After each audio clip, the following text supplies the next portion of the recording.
ԱՄՆ նախագահն ընդունել է Սիրիայի նախագահին, այն նախագահին, որին որպես ահաբեկիչ բռնելու համար վերջերս Վաշինգտոնը $10 միլիոն պարգևավճար էր առաջարկում։ Ահմեդ Ալ-Շարայի այցը ԱՄՆ որակվում է պատմական։ Վերջին անգամ Սպիտակ տանը սիրիացի բարձրաստիճան պաշտոնյայի են ընդունել 1999-ին։ Հանդիպումից հետո Թրամփը հայտարարել է, որ Շարան ուժեղ առաջնորդ է, որի հետ ինքը լեզու է գտել։ Կանենք հնարավոր է, որ Սիրիան բարգավաճի ընդգծել է ԱՄՆ նախագահը։ Ամերիկյան կողմը նաև հայտնել է Դամասկոսի նկատմամբ պատժամիջոցները մեղմելու մասին։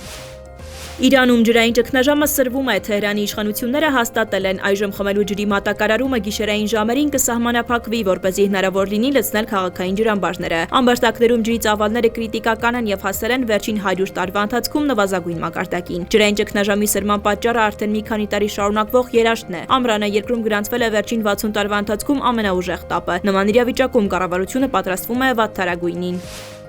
Ստամբուլի դատախազությունը ավարտել է նախկին քաղաքապետ ընդդիմադիր հանրապետական ժողովրդական կուսակցության առաջնորդ Էքրեմ Իմամօղլուի դեմ կոռուպցիայի վերաբերյալ հետաքննությունը եւ պահանջել է մինչեւ 2352 տարվա ազատազրկում։ Իմամօղլուի դեմ մեղադրական եզրակացությունը բաղկացած է 3900 էջից եւ ներառում է 402 կասկածյալ, որոնցից 102-ը կալանքի տակ են։ Նախկին քաղաքապետի նկատմամբ մեղադրող կողմը պահանջում է 282-ից մինչեւ 2352 տարվա ազատազրկում առաջադրված բոլոր մեղադրանքների համադրությամբ։